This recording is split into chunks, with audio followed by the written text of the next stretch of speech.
تو اس لیے آپ نے جب ذمہ داری لی تو پھر آپ کو ان کو پراپر ان کی دیکھ بھال کریں اور ان کو کھانا وانا دیں۔ ایسی بلی وغیرہ پالی ہوتی ہے گھر سے اس کو کہیں جانے بھی نہیں دیتے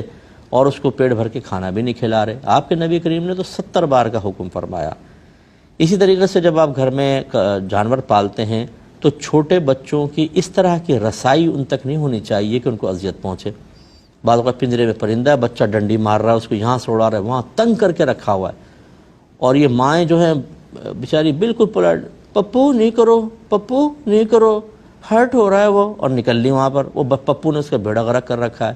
تو پپو تو گناہ گار نہیں ہوگا کہ وہ پپو ہے، پپو کی اماں پھنسیں گی میدان محشر میں، پپو کے ابا پھنسیں گے،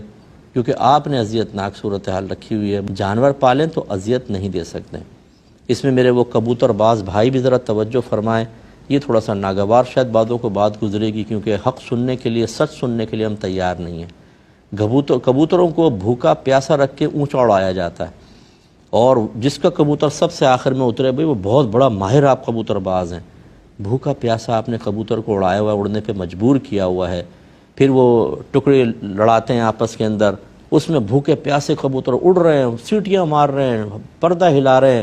اس میں پھر دوسرے کا کبوتر اتار کے پکڑ لینا بڑا قابل فخر ہے، حالانکہ حرام ہے، یہ گناہ کبیرہ ہے۔ یہ لقطہ کا حکم میں ہوتا ہے، لقطے کا مطلب گری پڑی چیز، وہ مسلمان بھائی کی امانت ہے، اس تک پہنچانا واجب، لیکن کبھی شرعی احکام سیکھے تو ہوں۔ تو پھر ان جانوروں کو زیادہ کھلاتے پلاتے اس لیے نہیں ہے کہ ہلکے پھلکے ہوں گے تو تیزی کے ساتھ اڑیں گے، تو ان کو تھوڑا بہت وہ، بلکہ تو پانی ڈالتے ہیں بعض اوقات، تو اس لالچ میں اتر آتے ہیں، تھوڑا بہت دانہ ڈالا، بھوکے پیاسے کبوتر بیچارے۔ تو یہ جو کبوتر باز لوگ ہیں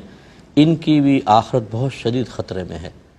یقیناً میں نے جیسے آپ کو عرض کیا کہ جو اس کے شوق میں ہے نا، وہ بیوی کو چھوڑ دیں گے، بچوں کو چھوڑ دیں گے، کبوتر نہیں چھوڑ سکتے، اتنا ان کو شوق ہوتا ہے جو بڑے کبوتر باز ہیں۔ اور جب یہ مریں گے، اللہ آپ کو آپ کی بخشش فرمائے، اللہ تعالیٰ آپ کی مغفرت کرے، آپ ہمارے جو بھی ایسے مسلمان بھائی بہن ہیں وہ مطلب ہمیں اس سے قلبی لحاظ سے کچھ بھی نہیں، ہم تو دعا کر رہے ہیں آپ کے لیے، لیکن مجھے خوف یہ ہے کہ یہ بروز قیامت کبوتروں کے احتساب میں بہت شدید پھنسیں گے، کیونکہ پوری زندگی کا ظلم ہے، پوری زندگی آپ نے دوسروں کے کبوتر اتار کے حرام مطلب یہ کہ معاملہ کیا کہ اس پہ قبضہ کر لیا، حالانکہ آپ کے حق میں شرعاً جائز نہیں تھا۔ اور بعض اوقات یہ ویڈیو بناتے ہیں کبوتروں کے اوپر نا، کسی کی چھت پہ چلے گئے تو جو کبوتر پکڑا ہوتا ہے اس پہ کہتے ہیں جی ماشاءاللہ آپ نے کبوتر پکڑ لیا۔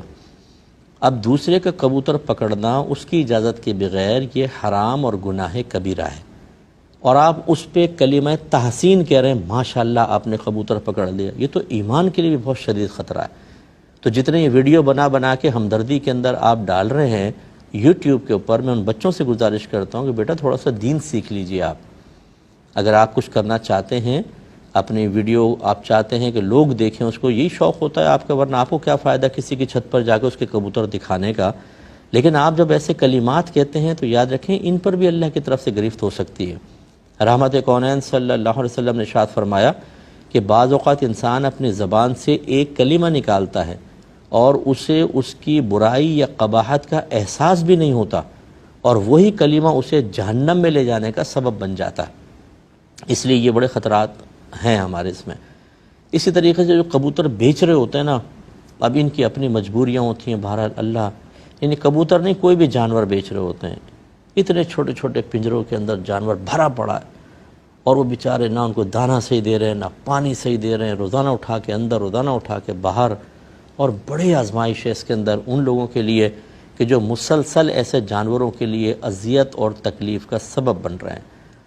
بتانا ہمارا کام ہے۔ اب آپ کہیں گے صاحب کہ ہم کام چھوڑ دیں، مطلب میں یہ تو نہیں کہہ رہا ہوں کام چھوڑ دیں، لیکن آپ کو بہرحال ایسا طرز عمل اختیار کرنا ہوگا کہ ان کو مسلسل اذیت اور تکلیف سے بچانا تو آپ کی ذمہ داری ہے۔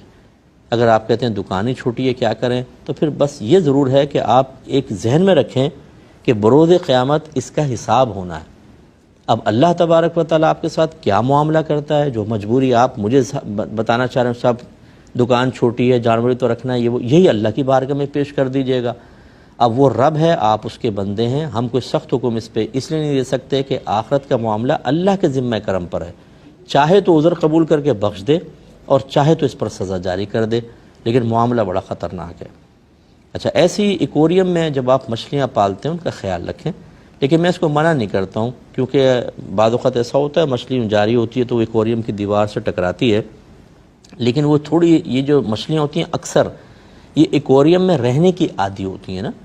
اور یہ ان کا طریقہ ہی ہوتا ہے، آپ دیکھیں پتھر سے اپنا منہ ماریں گی، دیوار سے مارتی رہیں گی، یعنی تھوڑی تھوڑی چیزیں ذرات وغیرہ حاصل کرتی ہیں، تو ان کے لیے کوئی ایسا باعث تکلیف نہیں ہوتا کہ بلڈ نکل آئے یا ان کو کوئی وہ ہو، تو یہ گنجائش نکلے گی، لیکن اس میں بھی ان کا خیال کریں، آکسیجن کا خیال کیجئے، آپ ان کی فیڈ کا خیال کریں، یہ دو چیزیں بہت ضروری ہیں۔ بعض اوقات فیڈ نہیں دیتے مر جاتے ہیں، بعض اوقات اتنے چھوٹے برتن میں رکھتے ہیں کہ کچھ عرصے بعد پانی کی آکسیجن ختم ہو جاتی ہے تو یہ مر کے اوپر آ جاتی ہیں، آپ دیکھیں۔ اب عام لوگوں کو پتہ ہی نہیں ہوتا کہ جی کیوں مر گئی، بھئی آکسیجن کی کمی کی وجہ سے مری ہیں، آپ کو اس میں آکسیجن سلنڈر لگانا چاہیے تھا، آکسیجن کا مشینیں آتی ہیں چھوٹی چھوٹی ایکویریمز کے لیے، وہاں سے آپ لا کے اس کو لگاتے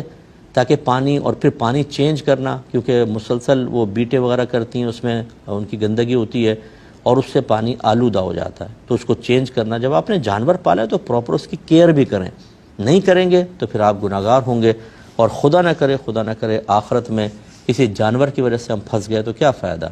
تو جو کچھ ہوا اس پہ اللہ کی بارگاہ میں توبہ کریں، اور آئندہ کے لیے ایک اچھا لائحہ عمل تیار کیا جائے۔